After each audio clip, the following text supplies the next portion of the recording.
চলো আজ তোমাদের সাথে একটা what I it in a day share করবো। তো প্রথমেই ঘুম থেকে উঠে ফ্রেশ হয়ে নিয়ে আমি এক গ্লাস জল খেয়ে নিয়েছিলাম। তারপরে খানিকক্ষণ পর আমি ব্রেকফাস্ট করেছিলাম। ইউজুয়ালি যদি আমি পিজি থেকে ব্রেকফাস্ট না নিই তাহলে আমি নিজেই এরকম ছাতু গুলে হরলিক্স বানিয়ে খেয়ে নিই।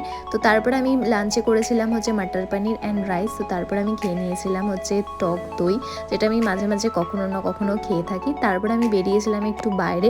তো এই গণেশ মন্দিরটা আমার চোখে পড়েছিল, তো তাই সেই ক্লিপটা আমি তোমাদের সাথে শেয়ার করে দিলাম। তারপরে আমি এই ব্রিটানিয়ার কেকটা খেয়েছিলাম, যেটা খেতে প্রচণ্ড টেম্পটিং থাকে।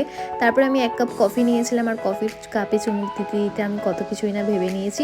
পিজি রিটার্ন করে আমি ডিসাইড করি আমি রাতে আর ডিনার কিছু করবো না, বাট সাডেনলি আমার প্রচণ্ড ক্রেভিং হয়ে যায়। তো আমি রাত্রেবেলা অর্ডার করে দিয়েছিলাম স্যান্ডউইচ, আর সেটাই আমার সব থেকে বড় রং ডিসিশন ছিল, বিকজ এই স্যান্ডউইচটা না তো খেতে ভালো ছিল, না তো এটা একার জন্য এনাফ ছিল।